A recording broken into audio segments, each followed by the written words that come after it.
Recorded Books presents an unabridged recording of Redeeming Love by Francine Rivers, narrated by Kate Forbes, including an interview with the author. This work is copyrighted 1997 by Francine Rivers. This recording is copyrighted 2001 by Recorded Books. Sold into prostitution as a child, Angel expects nothing from men but betrayal, until Michael Hosea obeys God's call to marry her and love her unconditionally. Slowly, despite her resistance, Angel's frozen heart begins to thaw. And now, Redeeming Love. Prologue. From Shakespeare. The Prince of Darkness is a gentleman. New England, 1835. Alex Stafford was just like Mama said. He was tall and dark, and Sarah had never seen anyone so beautiful. Even dressed in dusty riding clothes, his hair damp with perspiration, he was like the princes in the stories Mama read. Sarah's heart beat with wild joy and pride. None of the other fathers she saw at Mass compared to him. He looked at her with his dark eyes, and her heart sang. She was wearing her best blue frock and white pinafore, and Mama had braided her hair with pink and blue ribbons. Did Papa like the way she looked? Mama said blue was his favorite color, but why didn't he smile? Was she fidgeting? Mama said to stand straight and still and act like a lady. She said he would like that, but he didn't look pleased at all. "Isn't she beautiful, Alex?" Mama said. Her voice sounded strange, tight, like she was choking. "Isn't she the most beautiful little girl you've ever seen?" Sarah watched Papa's dark eyes frown. He didn't look happy. He looked angry, like Mama looked sometimes when Sarah talked too much or asked too many questions. "Just a few minutes," Mama said quickly. Too quickly. Was she afraid? But why? "That's all I'm asking, Alex, please. It would mean so much to her." Alex Stafford stared down at Sarah. His mouth was pressed tight, and he studied her silently. Sarah stood as still as she could. She'd stared at herself in the mirror so long this morning, she knew what he would see. She had her father's chin and nose, and her mother's blonde hair and fair skin. Her eyes were like her mother's too, although they were even more blue. Sarah wanted Papa to think she was pretty, and she gazed up at him hopefully. But the look in his eyes was not a nice one.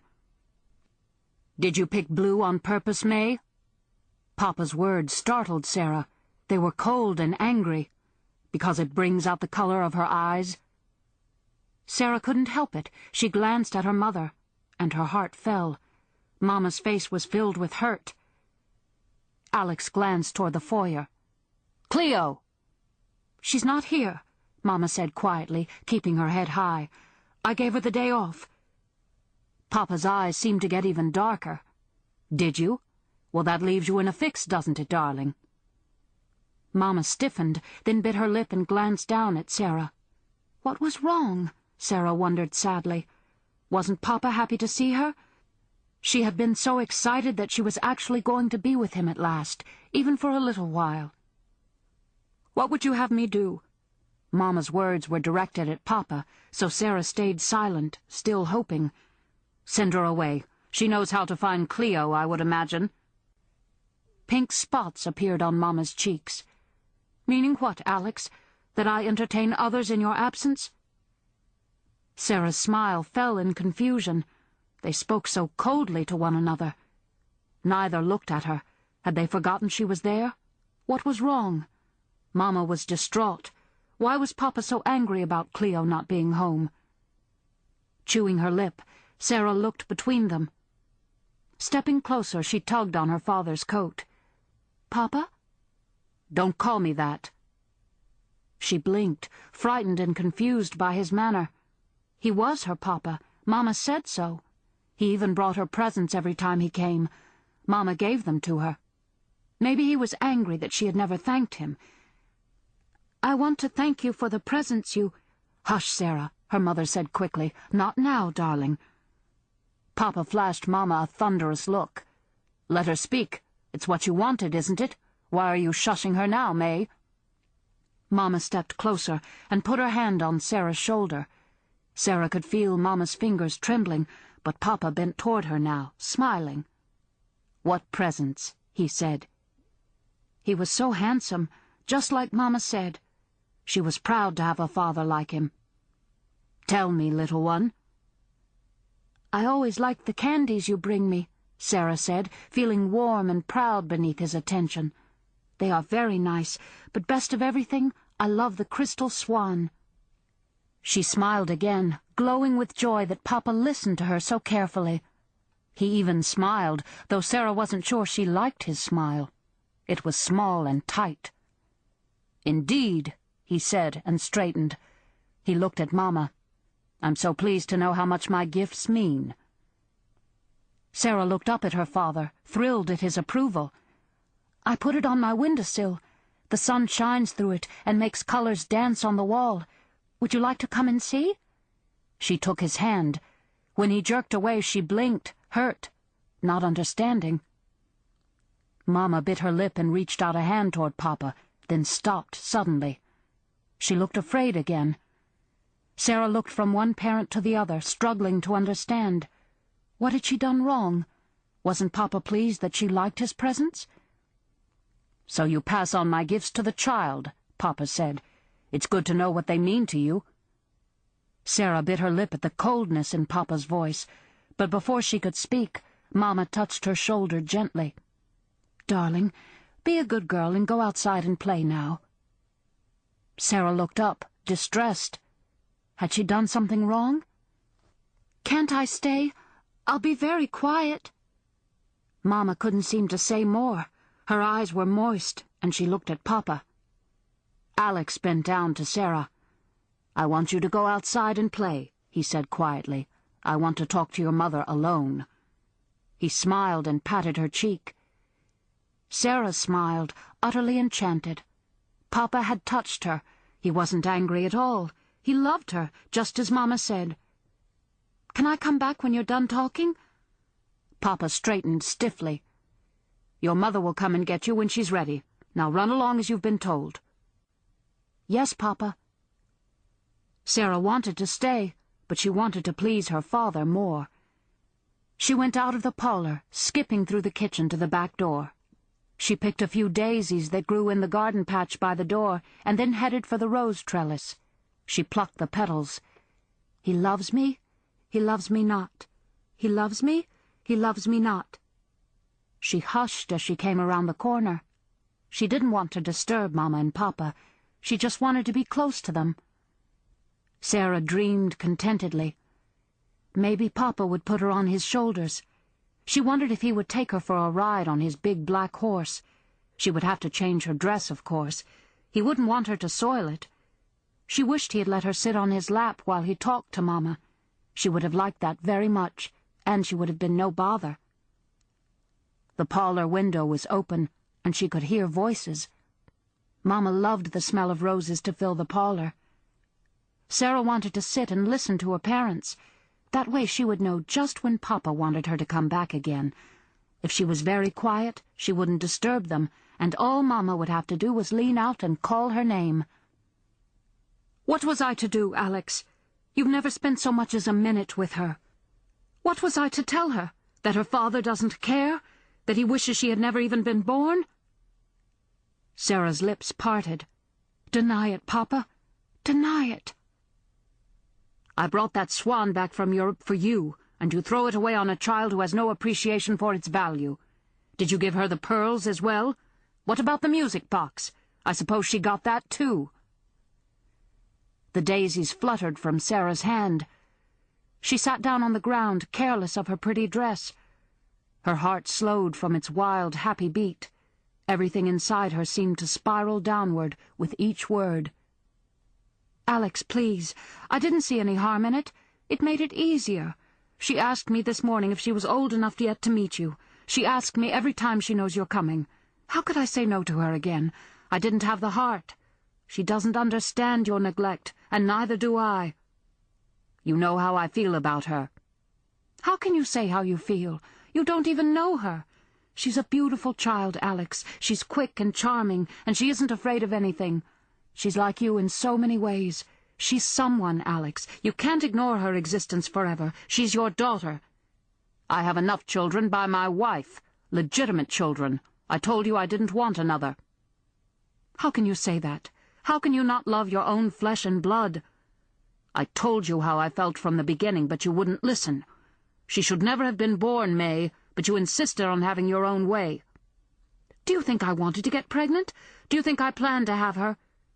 I've often wondered, especially when I arranged a way out of the situation for you and you refused. The doctor I sent you to would have taken care of the whole mess. He would have gotten rid. I couldn't do it. How could you expect me to kill my unborn child? Don't you understand? It's a mortal sin. You've spent too much time in church, he said derisively. Have you ever thought that you wouldn't have the problems you do now if you had gotten rid of her the way I told you? It would have been easy, but you ran out. I wanted her, Mama said brokenly. She was part of you, Alex, and part of me. I wanted her even if you didn't. Is that the real reason? You're hurting me, Alex. Sarah flinched as something shattered. Is that the real reason, May? Or did you have her because you thought bearing my child would give you a hold over me you otherwise lacked? You can't believe that. Mama was crying now. You do, don't you? You're a fool, Alex. Oh, what have I done? I gave up everything for you, my family, my friends, my self-respect, everything I believed in, every hope I ever had. I bought you this cottage. I give you all the money you could possibly need. Mama's voice rose strangely. Do you know what it's like for me to walk down the street in this town? You come and go in and as you please, and they know who you are, and they know what I am. No one looks at me, no one speaks to me. Sarah feels it too. She asked me about it once, and I told her we were different from other people. I didn't know what else to say. Her voice broke. I'll probably go to hell for what I've become. I'm sick of your guilt, and I'm sick of hearing about that child. She's ruining everything between us. Do you remember how happy we were? We never argued. I couldn't wait to come to you, to be with you. Don't... And how much time do I have left with you today? Enough? You've used it up on her. I told you what would happen, didn't I? I wish she had never been born. Mama cried out a terrible name. There was a crash. Terrified, Sarah got up and ran. She raced through Mama's flowers and across the lawn and onto the pathway to the spring house. She ran until she couldn't run any more. Gasping, her sides burning, she dropped into the tall grass, her shoulders heaving with sobs, her face streaked with tears. She heard a horse galloping toward her. Scrambling for a better hiding place in the vines about the creek, she peered out and saw her father ride by on his great black horse. Ducking down, she huddled there, crying, and waited for Mama to come fetch her. But Mama didn't come, and she didn't call. After a while, Sarah wandered back to the spring house and sat by the flowered vines and waited longer. By the time Mama came, Sarah had dried her tears and dusted off her pretty frock. She was still shaking from what she had heard. Mama was very pale, her eyes dull and red-rimmed. There was a blue mark on the side of her face. She had tried to cover it with powder. She smiled, but it wasn't like her usual smile. "Where have you been, darling? I've been looking and looking for you." Sarah knew she hadn't. She had been watching for her. Mama licked her lacy handkerchief and wiped a smudge from Sarah's cheek. "Your father was called away suddenly on business. Is he coming back?" Sarah was afraid. She never wanted to see him again. He had hurt Mama and made her cry. "Maybe not for a long time. We'll just have to wait and see. He's a very busy and important man." Sarah said nothing, and her Mama lifted her and hugged her close. "It's all right, sweetheart. You know what we're going to do. We're going to go back to the cottage and change our dresses. Then we'll pack a picnic and go down to the creek. Would you like that?" Sarah nodded and put her arms around Mama's neck. Her mouth trembled, and she tried not to cry. If she cried, Mama might guess she had been eavesdropping, and then she would be angry, too. Mama held her tightly, her face buried in Sarah's hair. "We'll make it through this. You'll see, sweetheart. We will. We will." Alex didn't come back, and Mama grew thin and wan. She stayed in bed too late, and when she got up, she didn't want to go for long walks the way she used to. When she smiled, her eyes didn't light up. Cleo said she needed to eat more. Cleo said a lot of things, carelessly, with Sarah close enough to hear. "He's still sending you money, Miss May. That's something." "I don't care about the money." Mama's eyes filled up. "I've never cared about it." "You'd care if you didn't have any." Sarah tried to cheer Mama up by bringing her big bouquets of flowers. She found pretty stones and washed them, giving them to her as presents. Mama always smiled and thanked her, but there was no sparkle in her eyes. Sarah sang the songs Mama taught her, sad Irish ballads and a few Latin chants from Mass. "Mama, why don't you sing any more?" Sarah asked, climbing up onto the bed with her and setting her doll in the rumpled covers. "You'll feel better if you sing." Mama brushed her long blonde hair slowly. "I don't feel much like singing, darling. Mama has a lot on her mind right now." Sarah felt a heaviness growing inside her. It was all her fault. All her fault. If she hadn't been born, Mama would be happy. "Will Alex come back, Mama?" Mama looked at her, but Sarah didn't care. She wouldn't call him Papa any more. He had hurt Mama and made her sad. Ever since he'd left, Mama had scarcely paid attention to her. Sarah had even heard Mama tell Cleo that love wasn't a blessing, it was a curse. Sarah glanced at Mama's face, and her heart sank. She looked so sad. Her thoughts were far away again, and Sarah knew she was thinking of him. Mama wanted him to come back. Mama cried at night because he didn't. Mama pressed her face into her pillow at night, but Sarah still heard her sobs. She chewed on her lip and lowered her head, playing distractedly with her doll. "What if I got sick and died, Mama?" "You won't get sick," Mama said, glancing at her. She smiled. "You're far too young and healthy to die." Sarah watched her mother brushing her hair. It was like sunshine flowing over her pale shoulders. Mama was so pretty. How could Alex not love her? "But if I did, Mama, would he come back and stay with you?" Mama went very still. She turned and stared at Sarah, and the horrified look in her eyes frightened her. She shouldn't have said that. Now Mama might guess she'd heard them fighting. "Don't ever think that, Sarah." "But, no, don't you ever ask such a question again. Do you understand?" Mama had never raised her voice before. Sarah felt her chin quiver. "Yes, Mama." "Never again," Mama said more gently. "Promise me. None of this has anything to do with you, Sarah." Mama reached out to pull her into her arms and stroke her tenderly. "I love you, Sarah. I love you so much. I love you more than anything or anyone in the whole wide world." Except for him, Sarah thought. Except for Alex Stafford. What if he came back? What if he made Mama choose? What would Mama do then? Afraid, Sarah clung to her mother and prayed he would stay away. A young man came to see Mama. Sarah watched her mother speak with him while Sarah played with her doll near the fireplace. The only people who came to this cottage were Mr. Pennyrodd, who brought firewood, and Bob. Bob liked Cleo. He worked at the market and teased Cleo about rump roasts and juicy legs of lamb. Cleo laughed at him, but Sarah didn't think he was very funny. He wore a soiled white apron covered with blood. The young man gave Mama a letter, but she didn't open it. She served him tea, and he said thank you. He didn't say very much after that, except to talk about the weather and how pretty Mama's flower garden was. He said it was a long ride from the city. Mama gave him biscuits and forgot all about Sarah.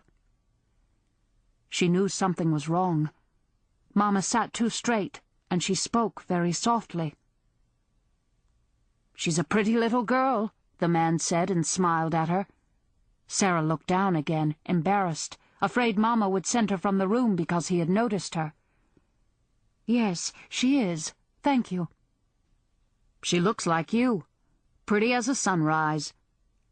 Mama smiled at her. "Sarah, why don't you go outside and cut some flowers for the table?" Sarah took her doll and went out without a word of argument. She wanted to please Mama. She took a sharp knife from the kitchen drawer and went out to the flower garden. Mama loved roses best.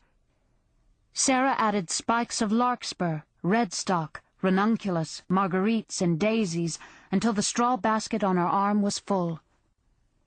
When she came back inside, the young man was gone. The letter was open in Mama's lap. Her eyes were bright and her cheeks full of lively color. She smiled as she folded the letter and tucked it into her sleeve. She stood and came to Sarah, lifting her and swinging her around gaily. "Thank you for getting the flowers, darling." She kissed Sarah. When Mama put her down, Sarah put the basket on the table. "I just love flowers," Mama said. "They're so lovely, aren't they? Why don't you arrange them this time? I need to find something in the kitchen. Oh, Sarah, it's a beautiful, wonderful day, isn't it?" It was a wretched day, Sarah thought, watching her go. She felt sick with dread. She lifted the big vase down from the table and carried it outside, dumping the wilted flowers on the compost. She pumped fresh water and poured it into the vase. It sloshed on her dress as she carried it back and slid it onto the table again. She didn't trim the stems or remove the leaves. She didn't care how they looked, and she knew Mama wouldn't even notice. Alex Stafford was coming back. Mama returned to the parlor with Cleo. "Oh, darling, I've the most wonderful news. Cleo has made plans to go to the seashore this week, and she wants to take you with her. Isn't that grand?" Sarah's heart beat fast and hard. "Isn't that sweet of her?" Mama went on brightly. "She has a friend who runs an inn, and he just loves little girls." Cleo's smile was stiff and cool. Sarah looked at her mother. "I don't want to go, Mama. I want to stay with you." She knew what was happening. Mama was sending her away because her father didn't want her. Maybe Mama didn't want her now, either. "Nonsense," Mama laughed. "You've never been anywhere but here, and you need to see something of the world. You'll like the ocean, Sarah. It's so lovely. And you can sit on the sand and listen to the waves. You can build castles and find seashells. Just wait until you feel the foam tickle your toes." Mama looked alive again. Sarah knew it was the letter. Alex must have written he was coming to see Mama. She wouldn't want another scene like the last one, so she was putting Sarah out of his way. She watched her mother's glowing face, her heart sinking. "Come on now, darling, let's get you ready to go." Sarah watched her things being folded and stuffed into a carpet bag. Mama couldn't wait to be rid of her. "Where's your doll?" Mama said, looking around. "You'll want to take her along with you." "No." "Why not? You're never without your doll." "She wants to stay home with you." Mama frowned, but she didn't pursue it, nor did she change her mind. Cleo came back for Sarah, and they made the mile walk to town. Cleo purchased the tickets just as the coach rolled in. The driver took charge of the carpet bags, and Cleo lifted Sarah into the coach. When the servant climbed in, she sat across from her and smiled. Her brown eyes were very bright. "We're going to have an adventure, Sarah." Sarah wanted to jump out of the coach and run home to Mama, but Mama would only send her back again. As the horses set off, Sarah clung to the window, peering out as the familiar houses swept past. The coach rattled over the bridge and traveled on a wood-lined road. Everything familiar to Sarah was quickly gone from sight, and she sank back against the bouncing seat. The further they went, the more desolate she felt. "We'll stay at the Four Winds," Cleo said, clearly pleased that Sarah seemed content to be quiet. She'd probably expected her to fuss. If she thought it would change Mama's mind, she might have done so.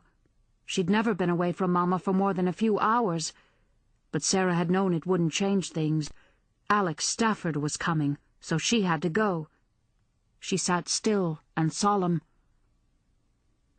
"They've fine food and decent rooms," Cleo told her, "and we'll be close to the sea. You can walk along a little grassy path and come to the bluffs. The surf pounds on the rocks. It's a wonderful sound, and the smell of the salt air is better than anything." Better than anything. Sarah liked home and the flower garden behind the cottage. She liked sitting beside the spring house with Mama, their bare feet dangling in the creek. Fighting tears, she looked out the window again. Her eyes smarted, and her throat became raw from the road dust. The hours passed slowly. The hard pounding of the horses' hooves made her head ache. She was tired, so tired she could scarcely keep her eyes open, but each time she closed them, the coach would lurch or sway sharply, frightening her awake. The driver stopped the coach once to change horses and make minor repairs. Cleo took Sarah to the back house. When Sarah came out again, Cleo was nowhere to be seen. Sarah ran to the coach, then to the stables, and finally to the road, crying out Cleo's name. "Hush that noise! My heavens, what is the ruckus all about?" Cleo said, hurrying toward her. "One would think you were a chicken without your head the way you're running about." "Where were you?" Sarah demanded, tears streaming down her cheeks. "Mama said we were to stay together." Cleo's brows arched. "Well, excuse me, your ladyship, but I was having myself a mug of ale." She reached down and snatched Sarah's hand, leading her back toward the station building. The station manager's wife was standing in the doorway, drying her hands. "What a pretty little girl," she said, smiling at Sarah. "Are you hungry, sweetheart? You've time for a bowl of shepherd's stew." Sarah lowered her eyes, timid beneath the woman's scrutiny. "No, thank you, ma'am." "And polite, too," the lady said. "Come along, Sarah," Cleo said, giving her a nudge inside. The lady patted Sarah's back as she ushered her to a table. "You need to put a little meat on your bones, honey. You give my stew a try. I'm said to be one of the best cooks on the line." Cleo sat down and took up her mug of ale again. "You need to eat something before we leave." "I'm not hungry." Cleo leaned forward. "I don't care if you're hungry or not," she said in a low voice. "You'll do as you're told. The driver said it will be another half-hour before we can leave, and it'll be 3 or 4 more hours before we reach the coast. I don't want to hear you whining that you're hungry then. This is your last chance to eat something until the Four Winds." Sarah stared at Cleo, struggling not to cry. Cleo sighed heavily, then reached out to pat her face awkwardly. "Just eat something, Sarah," she said. Obediently, Sarah picked up her spoon and began to eat. Mama had said this trip was planned for her, but even Cleo acted as though she were in the way. It was clear Mama had sent her off to get rid of her. When they set off in the coach again, Sarah was quiet. She sat beside the window and stared out, her small hands clasped in her lap, her back straight. Cleo seemed grateful for the silence, finally dozing off. When she awakened, she smiled at Sarah. "Smell the sea air?" she asked. Sarah was sitting in the same position she'd been in when Cleo went to sleep, but she knew her dusty face had white streaks from the tears she'd been unable to stop. Cleo just stared at her sadly, then turned to stare out the window. They arrived at the Four Winds just after sunset. Sarah clung to Cleo's hand while the driver untied their carpet bags.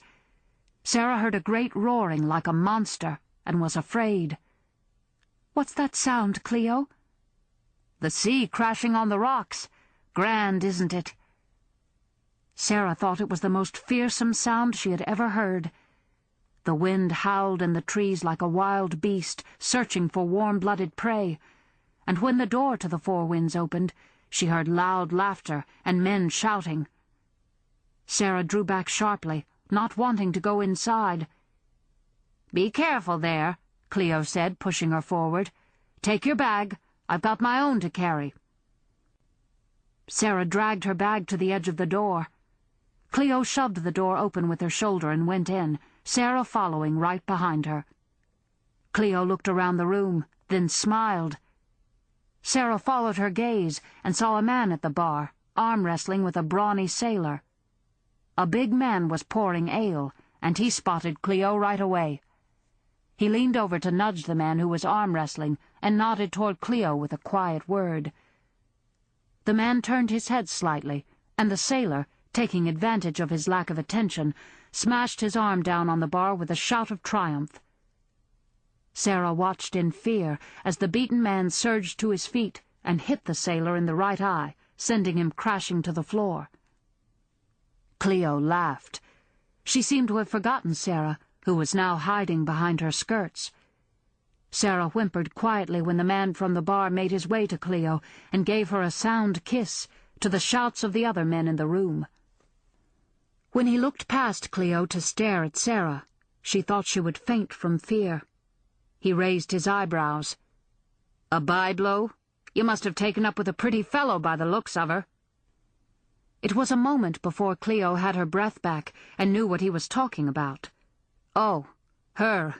No, Merrick, she's not mine. She's daughter of the lady I work for." "What's she doing here with you?" "It's a long, sad story I'd rather forget just now." Merrick nodded and patted her cheek. "How do you like country life?" He smiled, but Sarah didn't think it was a nice smile. Cleo tossed her head.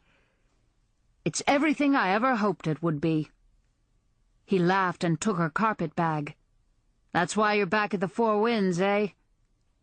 He took Sarah's bag, too, and grinned boldly, laughing when she drew back from him as though he were the devil himself.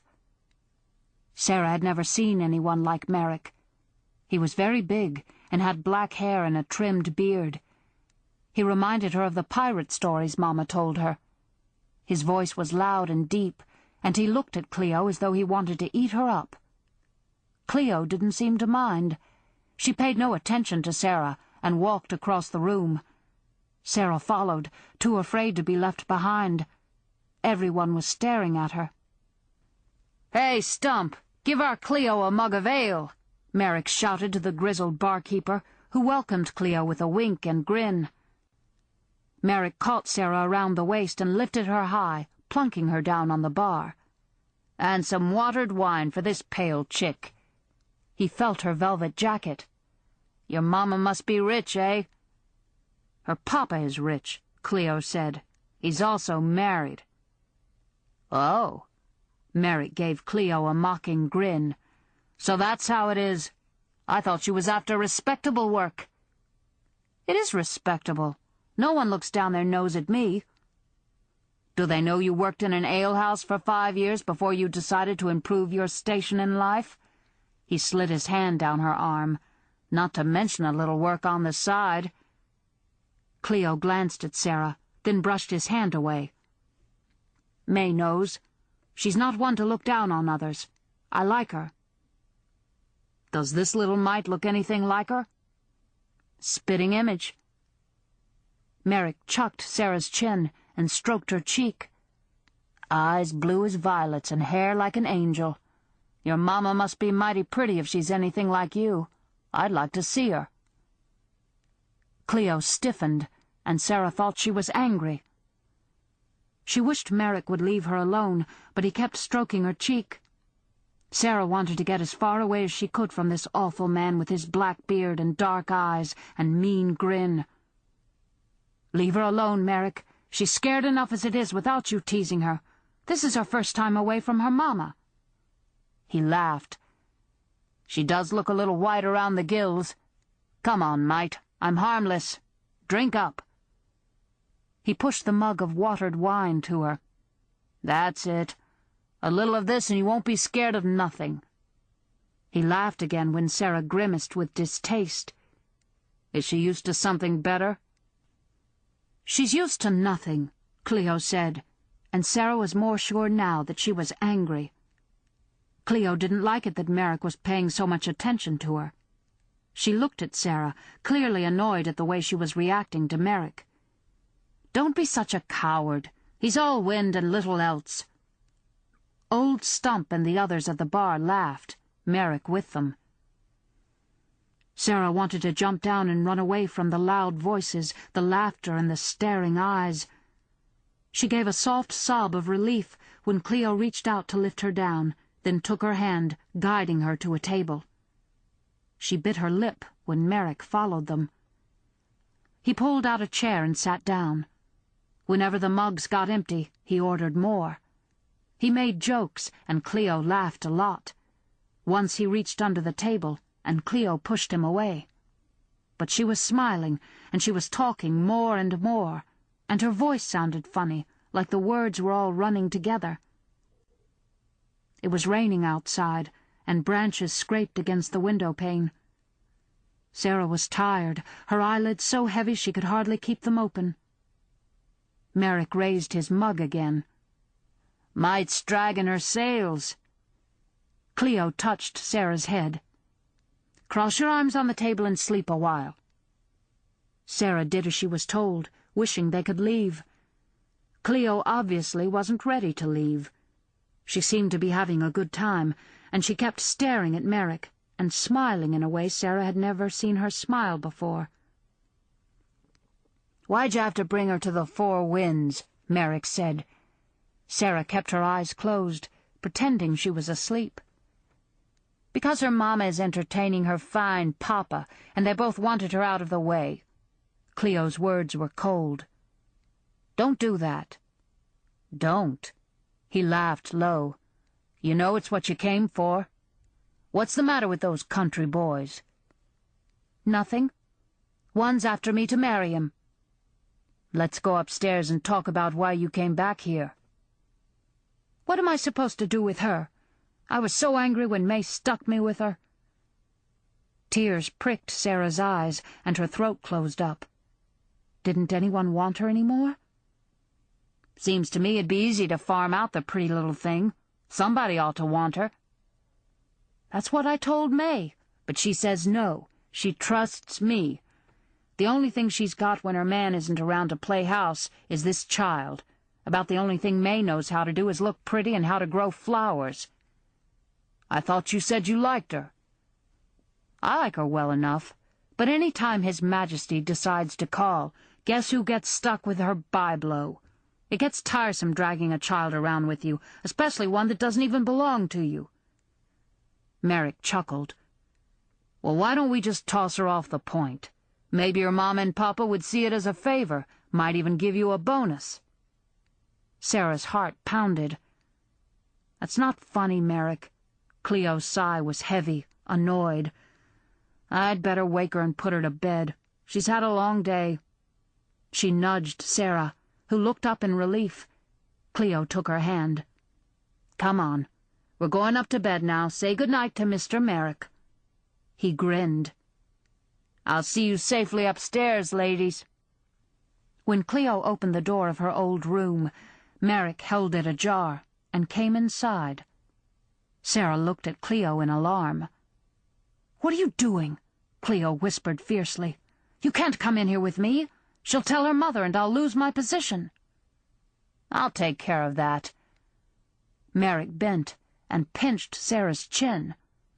"You say anything to anybody about me being in this room with Cleo, and I'll cut your little pink tongue out. Understand?" Sarah believed him and nodded her head. He smiled slightly and let her go. She darted to the corner and crouched there, trembling and feeling sick. "See?" Merrick crowed gleefully. "Nothing to worry about. She won't say a word about us to anyone." Cleo stared at him, her eyes wide. She looked upset, and Sarah hoped she would tell him to leave. "That was terrible cruel," she said, looking at Sarah. "He didn't mean it, lovey. He was only fooling. Don't believe a word he says." "You believe it, girl. I wasn't fooling at all." He called Cleo to him. Cruel. Cruel would be putting me out when you know I just want to be with you." She pushed him away. He reached for her again, and she dodged him. But even Sarah could tell the effort was half-hearted. How could Cleo let this man near her? "I know you, Cleo." Merrick's smile was half-masked, his eyes gleaming. "Why did you come all the way back to the Four Winds? Just to look at the sea again?" "It's in my blood as much as yours." Merrick caught hold of her and kissed her. Cleo struggled, trying to pull away, but he held her tightly. When she relaxed against him, he drew back enough to say, "More than that's in your blood." "Merrick, don't. She's watching." "So what?" He kissed her again, and she fought him this time. Sarah sat frozen in fear. Maybe he would just kill them both. "No," Cleo said angrily. "Get out of here. I can't do this. I'm supposed to be taking care of her." He laughed. "I didn't know duty was so important to you." He let her go, but Sarah didn't think Cleo looked glad at all. She looked like she was going to cry. Merrick smiled and turned his back to Sarah. "Come on, mate." "What are you doing, Merrick?" Cleo demanded when Sarah scrambled to escape him. "Putting her out. It won't hurt her to sit in the hallway a while. And don't say no. I know you too well. Besides, she'll be all right outside the door. No one's going to bother her." He dragged a blanket and pillow from the bed and motioned to Sarah. "Don't make me come get you." Sarah didn't dare disobey. She followed Merrick into the hallway, watching as he dumped the blanket and pillow in the darkened corridor. Something large scurried down the hall and hid in the darkness. She stared at him, wide-eyed. "You sit right there and don't move. If you don't stay put, I'll find you and take you down to the sea and feed you to the crabs. Understand?" Sarah's mouth was dry, and she couldn't make any words come out, so she just nodded. Cleo came to the doorway. "Merrick, I can't leave her out there. I saw a rat." "She's too small for the rats to bother with. She'll be fine." He patted Sarah's cheek. "Won't you? You stay out here until Cleo fetches you. Don't you move from this spot until she does." "Yes, sir," she stammered, her voice catching in her throat. "See?" He straightened and turned Cleo around, pushing her back into the room. He closed the door firmly behind them. Sarah heard Merrick talking and Cleo giggling. Then she heard other sounds as well, and she was afraid. She wanted to run away from the sounds they made, but remembered what Merrick had said he would do to her if she moved. Terrified, she covered her head with the dirty blanket and pressed her hands over her ears. The silence that followed grew heavy. Sarah peeked down the darkened corridor. She felt eyes watching her. What if the rat came back? Her heart was like a drum, her whole body racked with its beat. She heard soft scratching and drew her legs in tight against her body, staring into the darkness, terrified of what lurked there. The door clicked open, and she jumped. Merrick came out. She pressed herself back, hoping he wouldn't notice her. He didn't. He had forgotten she existed. He didn't even glance at her as he went down the hall and stairs. Cleo would fetch her now. Cleo would bring her out of this dark corridor. Minutes passed, then an hour, and another. Cleo didn't come out for her. Curling in the blanket and pressing against the wall, Sarah waited, as she had waited for Mama that day when Alex had come. Cleo's head ached when she awakened with